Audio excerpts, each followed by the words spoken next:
আসসালামু আলাইকুম। আজকে আমাদের সিপিসির ৯ ধারার সেকেন্ড ভিডিওতে আমি জহিরুল ইসলাম ডিনোভো লজের পক্ষ থেকে সবাইকে স্বাগত জানাচ্ছি।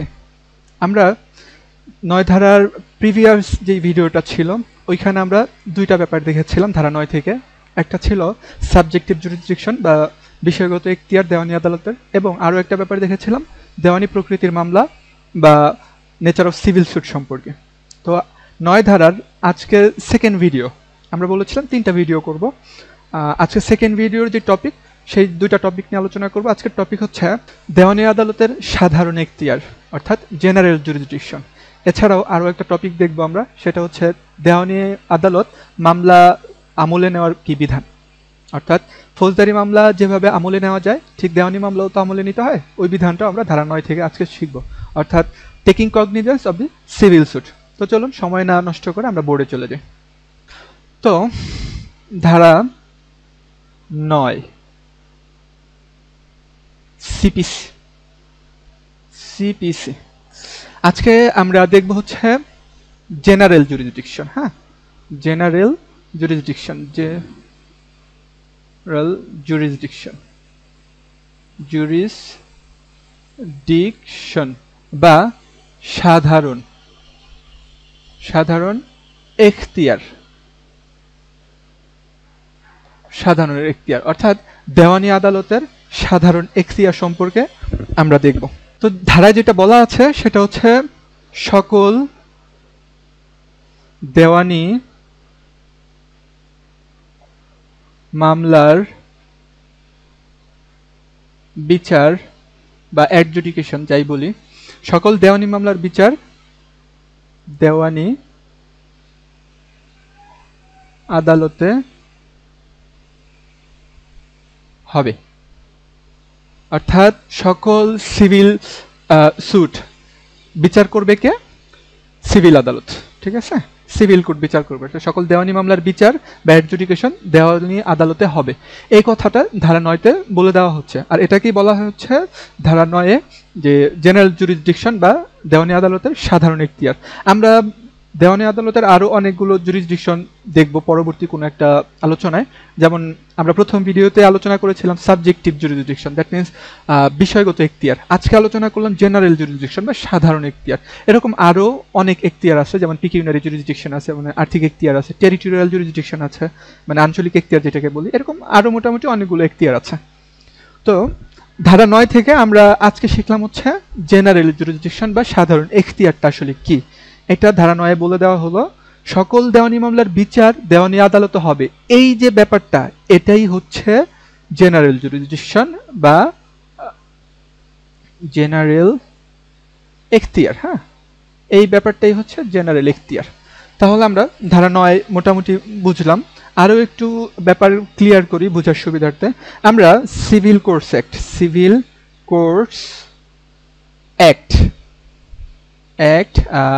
1887 সিভিল কোর্টস অ্যাক্ট 1887-এর সেকশন 3-তে আমরা 5 ধরনের দেওয়ানি আদালত দেখতে পাই। 5 ধরনের দেওয়ানি আদালত দেখতে পাই। কি পাই? ডিস্ট্রিক্ট জাজ, তারপর হচ্ছে এডিশনাল ডিস্ট্রিক্ট জাজ, তারপরে হচ্ছে জয়েন্ট ডিস্ট্রিক্ট জাজ, তারপরে হচ্ছে সিনিয়র অ্যাসিস্ট্যান্ট জাজ, তারপরে হচ্ছে অ্যাসিস্ট্যান্ট জাজ। এই যে 5 ধরনের আদালত, এই 5 ধরনের আদালত হচ্ছে দেওয়ানি আদালত। ডিস্ট্রিক্ট জাজ, এডিশনাল ডিস্ট্রিক্ট জাজ, জয়েন্ট ডিস্ট্রিক্ট জাজ, সিনিয়র অ্যাসিস্ট্যান্ট জাজ, এই 5 ধরনের আদালতের সকল দেওয়ানি মামলা বিচার করার বিধান দেওয়া হয়েছে। এটাকেই বলা হচ্ছে দেওয়ানি আদালতের সাধারণ এখতিয়ার। তো আজকে আমরা এর পরের টপিকে চলে যাব। আমি তার আগে বোর্ডটা একটু মুছে নিচ্ছি। এখন আমরা পরের টপিকটা দেখব আজকের আমাদের। এটা ছিল হচ্ছে দেওয়ানি মামলা আমলে নেয়ার বিধান বা taking cognisance. Taking cognizance of the civil sweet. তাহলে দেওয়ানি মামলা আমলে নেওয়ার বিধান। আমি আলোচনার খাতিরে আরও একটা ব্যাপার আজকে একটু বলে দিচ্ছি এখানে, সেটা হচ্ছে আমরা ফৌজদারি মামলার ক্ষেত্রে অর্থাৎ ক্রিমিনাল যে মামলা, ওই মামলার ক্ষেত্রেও আমরা মামলা আমলে নেওয়ার বিধান দেখেছি সিআরপিসিতে, ম্যাজিস্ট্রেট কোর্ট এবং সেশন কোর্টের। ওইটা আমি একটু রিমাইন্ডার দিচ্ছি, আপনারা অবশ্যই জানেন ব্যাপারটা। তো সিআরপিসি ধারা 190 এবং ধারা 193, এই দুইটা জায়গায় একটাতে বলা আছে ম্যাজিস্ট্রেট কোর্টের মামলা আমলে নেওয়ার বিধান, ম্যাজিস্ট্রেট, আর এখানে হচ্ছে সেশন কোর্ট। এটা কিন্তু সুপ্রিম কোর্ট না, হ্যাঁ, সেশন কোর্ট। যাই হোক, সিআরপিসিতে বলা আছে ধারা 190-তে ম্যাজিস্ট্রেট কোর্টের মামলা আমলে নেওয়ার বিধান, আর 193-তে বলা আছে সেশন কোর্টের মামলা আমলে নেওয়ার বিধান সম্পর্কে। তো এটা আপনাদের জন্য এক্সট্রা ইনফরমেশন ছিল আসলে, রিমাইন্ডার পর, যেহেতু এটা আমাদের মিলে গেল, এই জন্য আমি বোর্ডটা একটু মুছে নিচ্ছি। আচ্ছা, ধারা 9-এ দেওয়ানি মামলা আমলে নেওয়ার বিধান সম্পর্কে কি বলা হলো? আদালত সকল দেওয়ানি মামলা আমলে নিবেন যদি না আইনে নিষেধ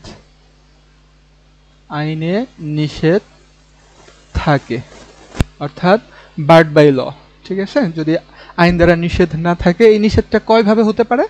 দুইভাবে হতে পারে। একটা হচ্ছে প্রত্যক্ষভাবে নিষেধ হতে পারে, মানে এক্সপ্রেসলি বার্ড, প্রত্যক্ষভাবে।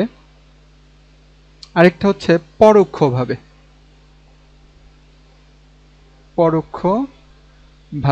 তার মানে এক্সপ্রেসলি বার্ড, আরেকটা হচ্ছে ইমপ্লাইডলি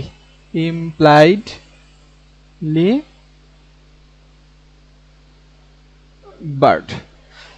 তার মানে দেওয়ানি মামলা আমলে নেওয়ার যে বিধান ধারা 9-তে আছে, সেখানে বলা আছে এই আদালত মানে হচ্ছে দেওয়ানি আদালত, হ্যাঁ, এই আদালত মানে হচ্ছে দেওয়ানি আদালত সকল দেওয়ানি মামলা আমলে নিবেন যদি না আইনে নিষেধ থাকে, অর্থাৎ বার্ড বাই ল, আইন দ্বারা যদি নিষেধ না থাকে। সেই নিষেধটা কিভাবে?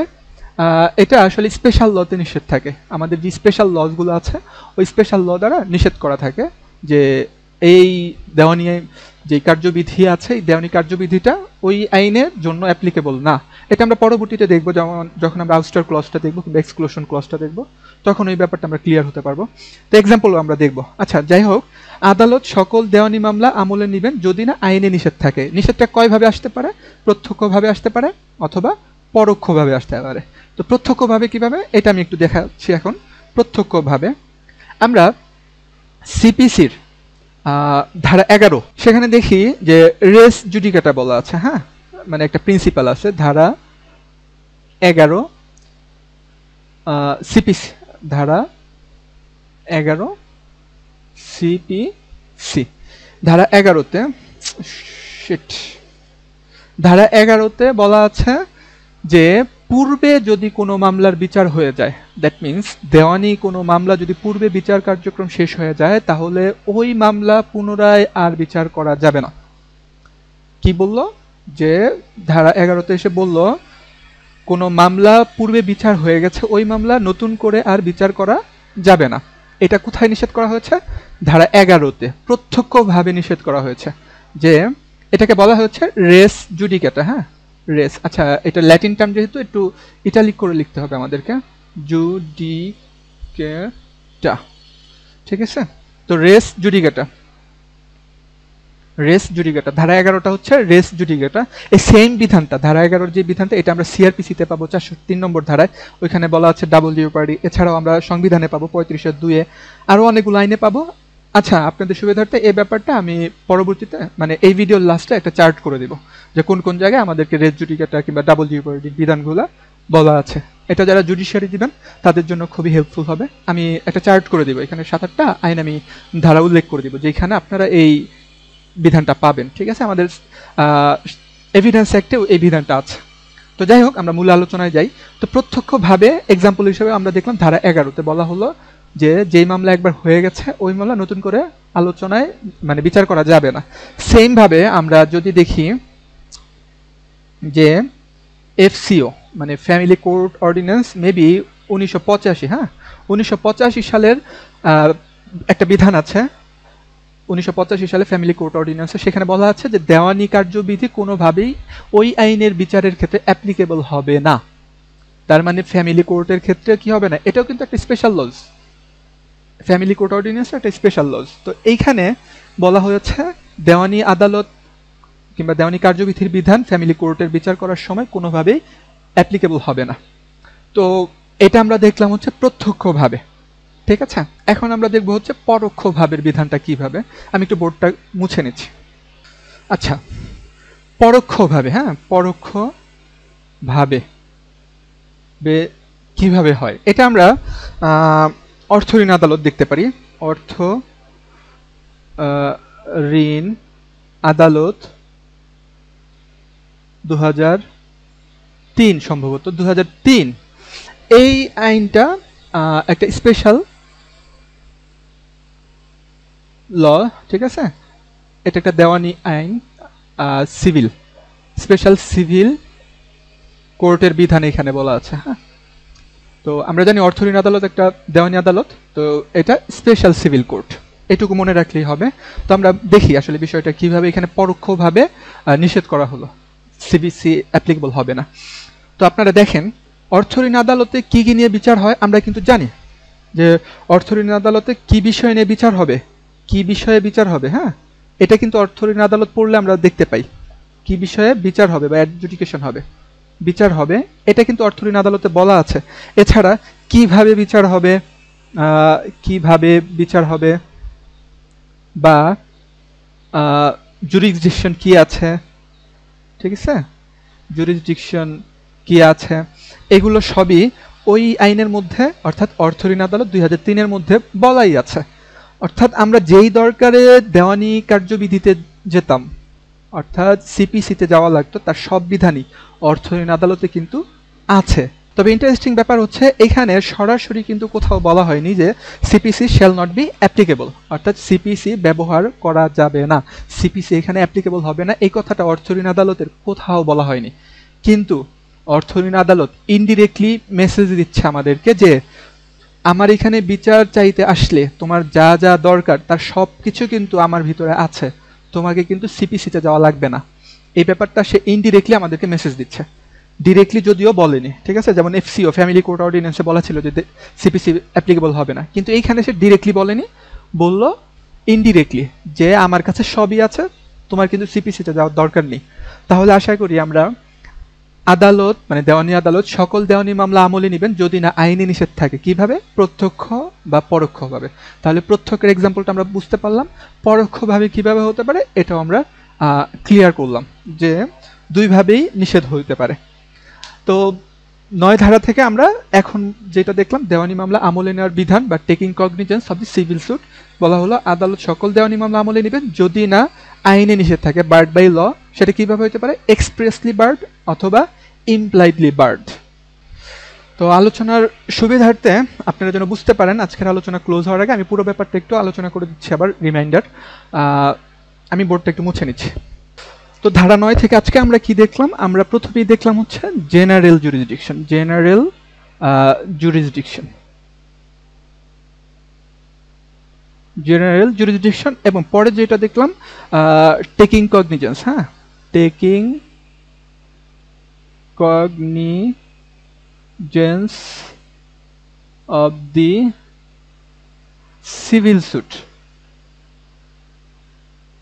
সিভিল সুট, এই দুইটা ব্যাপার আমরা দেখলাম। পাশাপাশি আমরা ফৌজদারি আদালতের মামলা আমলে নেওয়ার বিধান দেখলাম, সিআরপিসি 190, সিআরপিসি 193, এটা ম্যাজিস্ট্রেট আর এটা সেশন, এই দুইটা জিনিস আমরা দেখলাম। তো আমি বলেছিলাম যারা জুডিশিয়ারি অ্যাটেন্ড করবেন তাদের জন্য রেস জুডিকেটর যে বিধানটা আছে কিংবা ডাবল জিওপার্ডির বিধানটা ওইটা আমি একটু নোট দিয়ে দেবো।